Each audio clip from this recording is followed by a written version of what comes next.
لا حول ولا قوة إلا بالله العلي العظيم. أعوذ بالله من الشيطان الرجيم. بسم الله الرحمن الرحيم.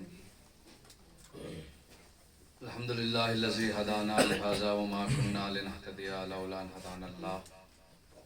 لقد جاءت رسول ربنا بالحق. الصلاة والسلام وتحية الكرام على من اختار الله شجرة الأنبياء والمشكات الضياء والكتاب الهادي والمنهاج الباري مولا ومولى الكونين جد الحسن والحسين بالقاسم محمد. اللهم صل على محمد وآل محمد وآله الطيبين الطاهرين المعصومين المنتخبين المنتجبين.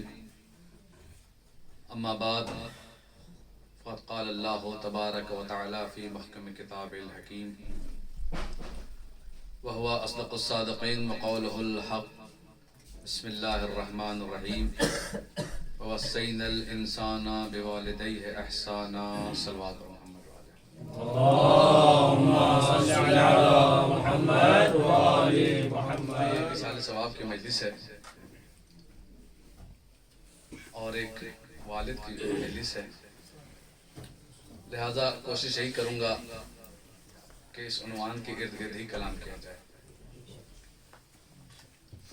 چونکہ موت ایک ایسی حقیقت کا نام ہے کہ جس سے ہر انسان کو، ہر مخلوق کو گزرنا ہے. جو اس کائنات میں آیا ہے وہ اس کائنات سے جائے گا. موت کا سیلاب ایک ایسا سیلاب ہے کہ جو سب کو بہا لے جائے گا. تو پروردگار عالم نے ائمہ بھیجے، ہدایت کرنے والے بھیجے، انبیاء بھیجے، اولیاء بھیجے، تاکہ ہدایت کریں اور لوگوں کو نجات دیں. تو یہ ایک ایسا سیلاب ہے کہ جس سے سب ڈرتے ہیں. تو لازم ہے کہ انبیاء کرام، اولیاء کرام اس سے نجات کا طریقہ بتائیں. موت حقیقت ہے، یہ الگ سی بات ہے کہ دنیا کا ہر انسان موت سے ڈرتا ہے. صرف یہ اہل بیت علیہ الصلوۃ والسلام کا مزاج ہے کہ وہ موت پر جا ٹوٹیں یا موت ان پر آ جائے، وہ اس بات کی فکر نہیں کرتے. یہ باتیں حدیث میں وارد ہیں، علماء کرام ہیں. میں تو اپنی صلاح کے لیے مجلس پڑھ رہا ہوں. عزیزان محترم، تو موت کے سیلاب میں ہر چیز بہہ جائے گی. تو ہمیں چاہیے کہ ہم اپنے ذکر کو باقی رکھیں، ہم اپنے نام کو باقی رکھیں، کیونکہ زمانے کا حافظہ بہت کمزور ہوتا ہے. زمانے کا حافظہ بہت کمزور ہوتا ہے. جو چیزیں آج ہیں آج ہیں، کل لوگ بھول جائیں گے. جو چیزیں آج موجود ہیں موجود ہیں. ہم اس منزل تک کیسے پہنچے؟ تو کہا زمانے نے ہمیں یہاں تک لے آیا. اگر زمانہ نہ ہوتا تو ہم ویسے ہی ہوتے جیسے آئے تھے اس دنیا میں. جیسے جیسے زمانہ گزرتا گیا ہم چلتے چلے گئے اور ہم اس منزل پر آ گئے کہ آج ہمیں داڑھی نکل گئی اور کل ہم موت کی آغوش میں چلے جائیں گے. یعنی اگر سامان کے اعتبار سے اگر دیکھا جائے تو آج جو چیز ہمارے پاس ہے، جس کے ہم مالک ہیں، آج سے 100 سال کوئی اور مالک تھا، 100 سال بعد کوئی اور مالک ہوگا. یعنی یہ سامان میرا نہیں ہے اور یہ حیات کا کیا کہنا. پروردگار عالم نے موت کو معین نہیں رکھا، مگر موت سے ہر انسان خوف کھاتا ہے. تو ہمیں چاہیے کہ کسی ایسی چیز سے منسلک ہو جائیں کہ جو باقی رہ جائے. تو ہم نے دیکھا کہ سیلاب موت میں ہر چیز ختم ہو جاتی ہے، ہر چیز فنا ہو جاتی ہے. تو یا رسول اللہ ہم کہاں جائیں؟ تو رسول اکرم نے آواز دیا کہ اگر تمہیں نجات چاہیے تو حسین جیسی کشتی پر سوار ہو جاؤ.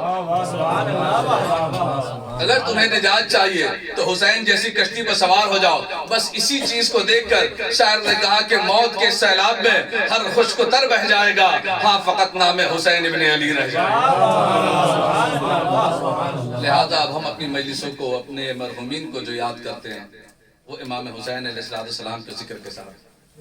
اور کیا کہنا ہے کہ دیار امیر مومنین علیہ السلام میں اپنے مرحومین کی مجلس کرانا، پروردگار عالم انہیں جوار معصومین میں جگہ عنایت فرمائے. عزیزان محترم، پروردگار عالم نے جس آیت کو میں نے عنوان سخن قرار دیا، آیت کے اس ٹکڑا کہ وَوَصَّيْنَا الْإِنسَانَ بِوَالِدَيْهِ إِحْسَانًا. کیا کہنے عزیزان محترم، پروردگار عالم نے ارشاد فرمایا کہ ہم نے انسان کو وصیت کر دی. خطاب مومنوں سے نہیں ہے، خطاب کافروں سے نہیں ہے، خطاب مشرکوں سے نہیں ہے، عام انسان جو بھی ہے اس سے خطاب ہے کہ ہم نے انسان کو وصیت کر دی ہے کہ وہ اپنے والدین کے ساتھ احسان کریں۔ کیا کہنے پروردگار عالم کے۔ سب سے پہلے تو ہم انسان سمجھیں کہ انسان ہے کون۔ تو ایک جملے میں بیان کر دوں کہ انسان کیا ہے۔ اس دھڑکتی ہوئی کائنات کا دل جو ہے وہ انسان ہے۔ یہ ساری چیزیں جو خلق کی گئی ہیں وہ سب کے سب انسان کے لیے خلق کی گئی۔ اور جب انسان کی بات آئی تو پروردگار عالم نے فرمایا کہ الانسان سری، انسان میرا راز ہے۔ جس نے انسان کو پہچان لیا، خود نفس کو پہچان لیا، خود اپنی ذات کو پہچان لیا، اس نے مجھے پہچان لیا۔ یہ انسان خود ایک پوری کائنات ہے۔ تو پروردگار عالم یہ کیسی مخلوق ہے؟ کیا یہ ایسی مخلوق ہے کہ جسے بنانے کے بعد ہم فخر کرتے ہیں کہ یہ اشرف المخلوقات ہم نے بنائی؟ کیا کہنے اس انسان کے؟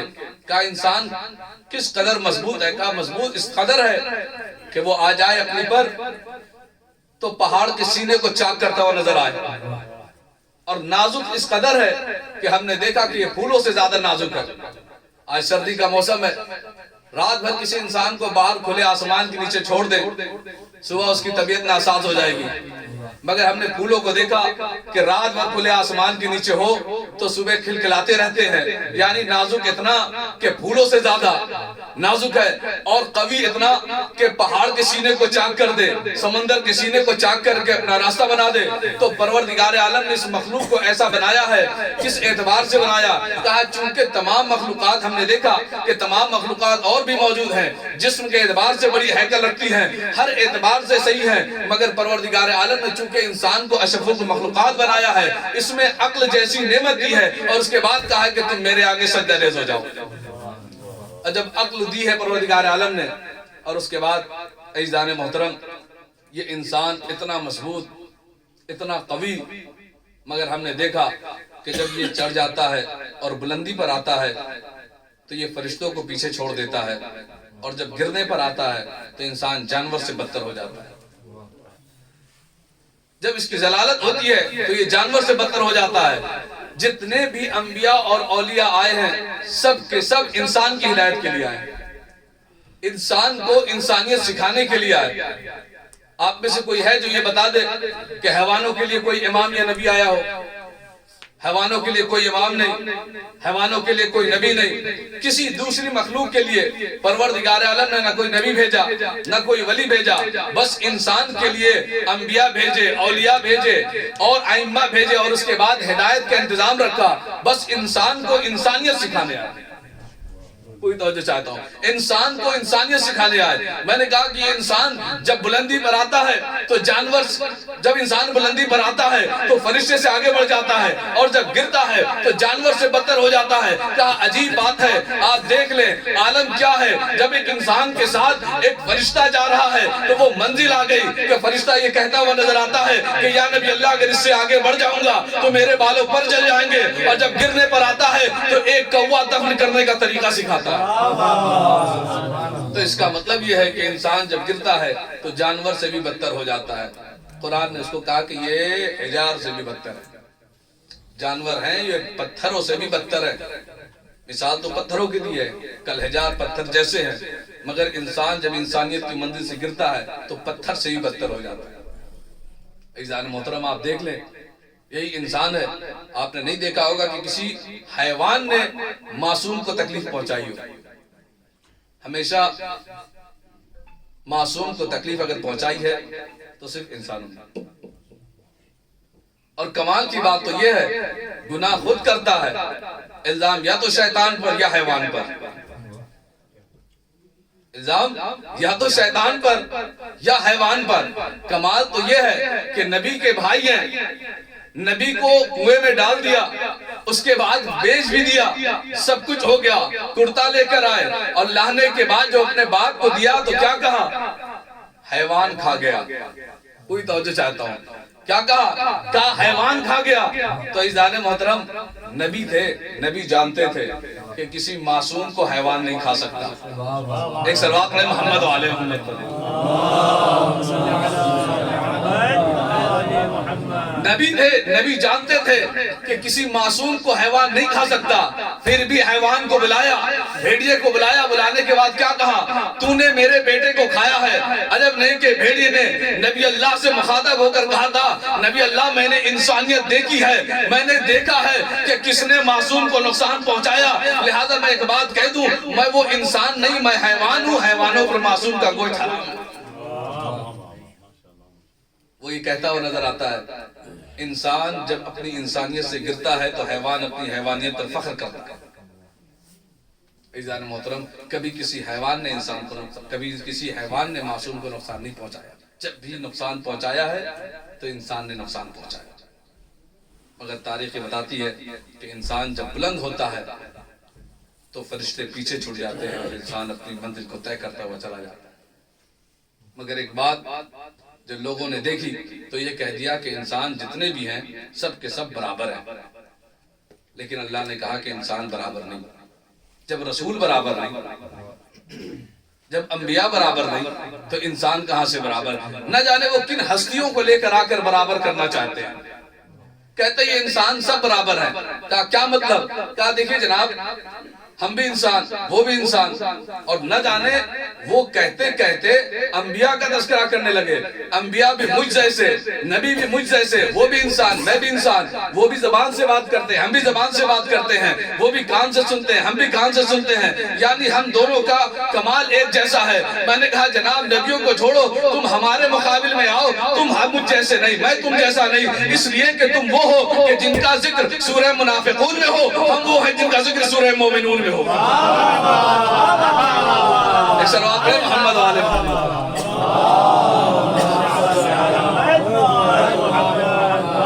اب ذکر کرنے لگے، کہا نہیں جناب کوئی فرق نہیں۔ اب ذوق سماعت ادارہ ہے تو ایک جملہ کہہ دوں، کہا نہیں۔ اب کمال یہ ہے کہ ایک اعلان کیا، ایک نعرہ بلند کیا، نہ جانے کون کس ہستیوں کو لے کر آئے، اور اعلان یہ کرنے لگے 3 پستیوں کو لے کر آئے اور ایک ہستی کو لے کر آئے، اور لانے کے بعد ایک صف میں کھڑا کر کے کہنے لگے کوئی فرق نہیں ان چاروں میں، کوئی فرق نہیں ان چاروں میں۔ ارے چاروں میں کوئی فرق نہیں، میں کہتا ہوں فرق ہے۔ ارے دنیا کے سارے انسان وہ ہیں کہ جن کا ذکر ہوتا ہے سورہ انسان میں، علی وہ ہے جن کا ذکر ہوتا ہے سورہ رحمان میں۔ اسی لیے اللہ یہ کہتا ہے، تذکرہ ہوتا ہے قرآن میں تو یوں تذکرہ ہوتا ہے، حل اتی علی الانسان حین من الدہر لم یکن شیئا مذکورا۔ جب اس انسان کا تذکرہ ہوتا ہے تو ایسے تذکرہ ہوتا ہے، الرحمن علم القرآن خلق الانسان۔ تو یہ انسان اور ہیں، وہ انسان اور ہیں، انسانوں میں بھی بڑا فرق ہے۔ تو عزیزان محترم، کس انسان کی بات ہو رہی ہے؟ کون ہے وہ انسان؟ پروردگار عالم نے کہا کہ ہم نے انسان کو وصیت کر دی ہے کہ وہ اپنے والدین کو احسان کرے۔ اچھا، اللہ نے انسان کو خلق کیسے کیا؟ کوئی توجہ چاہیے۔ اللہ نے انسان کو خلق کیسے کیا؟ ماں باپ کے ذریعے سے خلق کیا۔ توجہ اس بات، ماں باپ کے ذریعے سے خلق کیا۔ اللہ نے خلق کیا، ماں باپ کے ذریعے سے خلق کیا۔ ارے وہ اللہ جو کن کہہ کر سورج کو خلق کرتا ہے، وہ اللہ جو کن کہہ کر چاند کو خلق کرتا ہے، وہ اللہ جو کن کہہ کر زمین کا فرش بچھاتا ہے، وہ اللہ جو کن کہہ کر آسمان کا شامیانہ لگاتا ہے، تمام چیزیں کن کہہ کر کرتا ہے، مگر انسان کو خلق کر رہا والدین کے ذریعے سے۔ عزیزان محترم، وجہ خاص کیا؟ میں کہوں گا پروردگار تو کن کہہ دے، آبادی خلق ہو جائے گی، ہر اعتبار سے لوگ خلق ہو جائیں گے، ہر جگہ کے اعتبار سے لوگ سیٹ ہو جائیں گے۔ پروردگار تو کن کہہ دے، کن کہنے سے کیا فرق پڑتا؟ کہا نہیں، ہم انسان کو والدین کے ذریعے سے اس دنیا میں بھیجیں گے تاکہ یہ وسیلے کے قائل ہو جائیں۔ ہم یہ بتا دیں کہ جب بغیر وسیلے کے تم دنیا میں نہیں آ سکتے تو بغیر وسیلے کے تم جنت میں کیسے جاؤ؟ صلوات پڑھیں محمد وآل محمد۔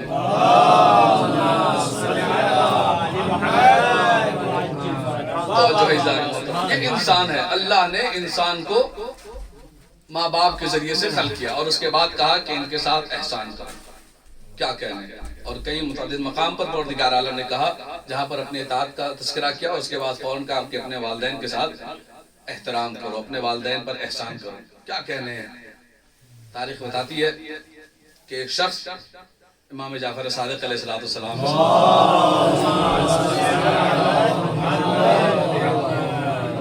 کے پاس تشریف لایا اور لا کر کہتا ہے کہ مولا ہم نے اپنے والدین کی خدمت کی 20 سال 25 سال مسلسل ایک عرصہ ہم نے خدمت کی. مولا نے فرمایا کہ جزاکم اللہ خیر. کہا کہ مولا میں یہ پوچھ رہا ہوں کہ میں نے 20 سال 25 سال اور مسلسل میں خدمت کر رہا ہوں اپنے والدین کی, حق ادا ہوگا؟ امام نے فرمایا کہ حق یہ ہے کہ حق ادا نہیں ہوا. حق یہ ہے کہ حق ادا نہیں ہوا. اس نے کہا مولا جتنے عرصہ انہوں نے میری خدمت کی تھی اتنے عرصے تقریباً ہم نے بھی خدمت کر دی ہے, اب بھی حق ادا نہیں ہوا. امام فرماتے ہیں کہ جب بھی حق ادا نہیں ہوا. کہا کہ مولا کیوں؟ کہا اس لیے کہ جب تم خدمت کر رہے تھے اور وہ خدمت کر رہے تھے تو دونوں کے نظریے الگ ہیں. کوئی توجہ چاہتا ہوں, دونوں کے نظریے الگ ہیں. وہ جب خدمت کر رہے تھے تو ان کے نظریے میں ان کے نظروں میں تمہاری زندگی تھی, اور جب تم خدمت کر رہے ہو تو تمہاری نظروں میں ان کی موت ہے. اور کیا کہنا عزیزان محترم, آج لوگ پریشان ہیں کہ ہماری دعائیں مستجاب نہیں ہو رہی ہیں, ہم رزق کے لیے پریشان ہیں, ہم فلاں چیز کے لیے پریشان ہیں. روایتوں کے الفاظ ہیں کہ جس کی دعا قبول نہیں ہوتی ہے وہ ماں باپ سے کہے کہ ہمارے لیے دعا کریں. معصوم کا فرمان ہے کہ کوئی امام جعفر صادق علیہ السلام کے پاس آیا اور آنے کے بعد کہتا ہے کہ مولا رزق کی بڑی تنگی ہے, آپ دعا کیجئے. کہا تمہارے ماں باپ زندہ ہیں؟ کہا جی زندہ ہے. کہا میرے پاس کیوں آئے؟ اپنے باپ سے کہو کہ وہ دعا کرے, اپنی ماں سے کہو کہ وہ دعا کرے. کیا مقام ہے اسلام میں ماں باپ کا, کیا رتبہ ہے اسلام میں ماں باپ کا. اہل بیت نے کیا طریقے بتائے ہیں. اور یہ نہیں کہ اسلام سے بعد, اسلام کے بعد یہ باتیں ہیں, نہیں, اسلام سے پہلے بھی ماں باپ کا رتبہ اسی طریقے سے اللہ نے بیان کیا نبیوں کے ذریعے سے. بڑا مشہور واقعہ ہے کہ عامل بن راحیل کہ بڑا عابد و زاہد تھا, اس کا ایک رشتہ لگا بنی اسرائیل میں سے تھا. اس نے ایک پاک دامن عورت کو دیکھا اور اسے رشتہ بھیجا اور شادی ہو گئی. لیکن اسی کا ایک رشتہ دار جو چچا زاد بھائی تھا وہ بھی اس عورت سے عقد کرنا چاہتا تھا, مگر جب عقد نہ ہو سکا اس سے تو اس نے تنہا پا کر اسے قتل کر دیا اور اس کی لاش کو لے کر موسیٰ نبی اللہ کے پاس پہنچ گیا. کہا کہ دیکھیں اسے کسی نے قتل کر دیا ہے, اس کا خوبہ چاہیے, اس کا قاتل کون ہے, اسے قاتل معلوم کرنا چاہیے, ہمیں اس سے انتقام لینا, ہمیں اس سے بدلہ لینا. تو تاریخ بتاتی ہے کہ جناب موسیٰ نبی اللہ کے پاس ساری قوم اکٹھا ہو گئی کہ بات صحیح ہے. اب جناب موسیٰ اسی فکر میں تھے, اور ادھر عالم یہ ہے کہ اسی علاقے میں ایک لڑکا ہے جو اپنے باپ کا فرما بردار ہے. اس کے باپ نے اسے ایک گائے دی ہے جو گائے کو چراتا ہے. تاریخ بتاتے ہیں کہ اسے اس کے باپ نے کہا تھا کہ کچھ خرید کر لے کر آ جانا. وہ خرید کر جب واپس آیا پیسہ دینے کے لیے تو صندوق بند ہے, اس کی چابی باپ کے سرہانے ہے اور باپ سو رہا تھا. تو تاریخ بتاتی ہے, واقعہ پورا سنا ہوا آپ کا, تاریخ بتاتی ہے کہ اس نے کیا واپس کر دیا سامان کو, اور کرنے کے بعد کہا کہ چونکہ چابی میرے والد کے سرہانے ہے اور میرے والد سو رہے ہیں لہٰذا مجھے یہ گوارا نہیں ہے کہ میں اپنے والد کو اٹھاؤں. اگر یوں دیکھا جائے ایک عام طور پر تو یہ عقلی بات نہیں ہے, مگر یہ دیکھیں چھوٹی چھوٹی بات اللہ کی نگاہ میں کتنی بڑی بات ہے. ہو سکتا ہے جو ہمیں کہیں پر فائدہ پہنچتا ہے, کہیں پر نقصان پہنچتا ہے تو وہ ہمارے اعمال کے ذریعے سے. اب تاریخ یہ بتاتی ہے کہ جیسے اس کا باپ اٹھا اس نے کہا کہ تم نے فلاں سامان خرید لیا. کہا والد گرامی آپ سو رہے تھے, سامان تو میں نے لے لیا تھا, جب پیسہ دینے کے لیے آئے تو صندوق بند تھا, چابی آپ کے سرانے تھی. کہا جگا لیتے. کہا بابا مجھے یہ گوارا نہیں ہے کہ میں آپ کو جگاؤں. لہذا تاریخ یہ بتاتی ہے کہ باپ تو باپ ہوتا ہے, والدین تو والدین ہوتے ہیں. اس نے اس گائے کو بیٹے کو تحفے میں دے دیا, ہدیے میں دے دیا, اور اس کے بعد اس کے لیے دعائے خیر کی. اب یہ دعائے خیر کا اثر کیا ہوا؟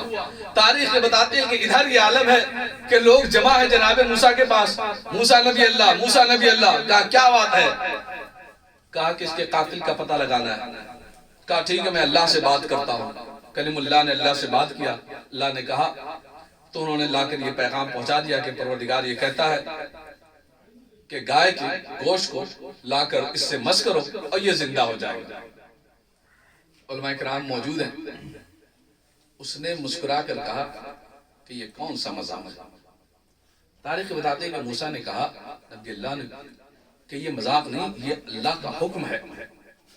تو اس نے یہ کہا کہ یہ بتائیے کیا مردے کو مردہ چھو دے یا مس کر دے، ایک دوسرے کو مس کر دیا جائے تو کیا کوئی زندہ ہو جائے گا؟ نبی نے ایک جواب دیا تھا۔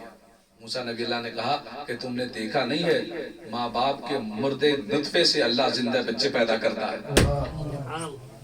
اور اس کے بعد تاریخ بتاتے ایک صلوات پڑھے محمد والے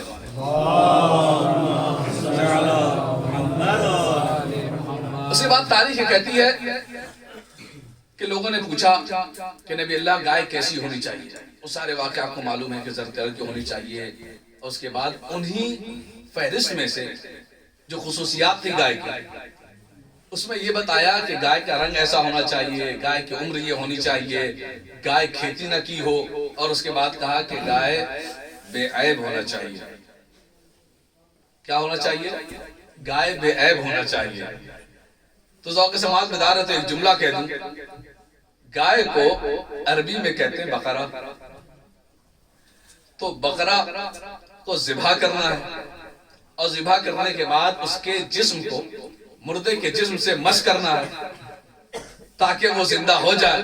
تو پتہ یہ چلا نبی موسیٰ یہ بیان کرنا چاہتے ہیں کہ اگر اس مردے کی زندگی اگر بکرے کے ابا بھی لائے تو بے عیب ہونا چاہیے، بے عیب عیبدار نہیں ہونا چاہیے۔ عزیزان محترم تاریخ بتاتی ہے کہ آپ نے دیکھا ہوگا اکثر قربانی جو کرتے ہیں جانور بھی بے عیب ہونا چاہیے، یعنی جو وسیلے کے قائل ہیں، جو وسیلہ بندے سے پروردگار عالم تک پہنچتا ہے وہ بھی بے عیب ہونا چاہیے۔ رونا اسی بات کا ہے کہ لوگوں نے اسے مسند خلافت میں بیٹھا دیا جس میں عیب ہی عیب ہے، ایسے انسان جو تذکرے کے لائق نہیں ہے۔ اللہ اکبر۔ تاریخ بتاتی ہے کہ اس کے بعد لوگ آئے اور آنے کے بعد کہا کہ یہ گائے مجھے چاہیے، چونکہ وہ فرما بردار بیٹا تھا، کہا کہ یہ گائے مجھے چاہیے۔ جیسے ہی کہا یہ گائے مجھے چاہیے تو اس نے کہا کہ بالکل ہم دیں گے، مگر اس کی قیمت یہ ہے کہ اسے جب ذبح کرو گے، سارا قصہ انہوں نے بیان کر دیا تھا، کہا جب اسے ذبح کرو گے تو اس کی کھال میں جتنے سونے آئے وہ اس کی قیمت ہوگی۔ لوگ گھبرا کر نبی اللہ کے پاس آئے اور آنے کے بعد کہا نبی اللہ آپ نے سنا اس نے کیا قیمت رکھی؟ کہا چونکہ تم نے کٹھجتی کی تھی لہٰذا اب تمہیں وہ قیمت ادا کرنی پڑے گی۔ یہ لیجئے خلاصہ کلام یہ کہ سب نے مل کر اس قیمت کو ادا کیا اور گائے ذبح کی گئی۔ خلاصہ کلام یہ ہے کہ اسے وہ قیمت ملی جو کہ اس کی کھال میں سنا آ سکتا تھا۔ امام حسن عسکری علیہ السلام کی تفسیر ہے، اس میں موجود ہے کہ وہ 50 لاکھ اشرفیہ تھی۔ کتنی اشرفیہ تھی؟ 50 لاکھ اشرفیہ تھی، اور کہا یہ اس کو نعمت اس لیے ملی کہ وہ محمد اور آل محمد پر درود پڑھا کرتا تھا۔ ایک صلوات پڑھے محمد۔ تو عزیزان محترم رزق کا تعلق بھی والدین سے ہے، نجات کا تعلق بھی والدین سے ہے، اور والدین یاد رکھیے بات کہ والدین کبھی بھی اپنے بیٹے اور اپنے بچوں کے لیے کبھی بد دعا نہیں کرتے۔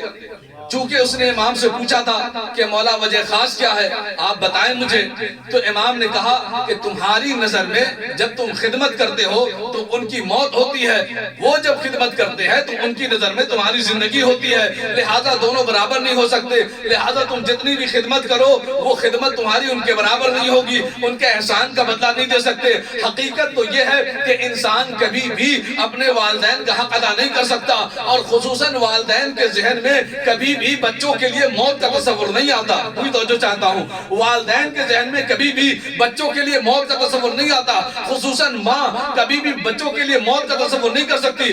بھلے یہ الگ بات ہے کہ موت کا یقین ہے اور مرنا سب کو ہے ایک دن، لیکن کبھی بھی اپنے بچوں کے لیے موت کا تصور نہیں کرتی، ہمیشہ زندگی چاہتی ہے، ہمیشہ حیات چاہتی ہے، یہ الگ سی بات ہے۔ لیکن ہم نے دیکھا کہ تاریخ میں جب میرا مولا کوفے کے منبر سے خطبہ دے رہا تھا اور یہ کہہ رہا تھا سنونی سنونی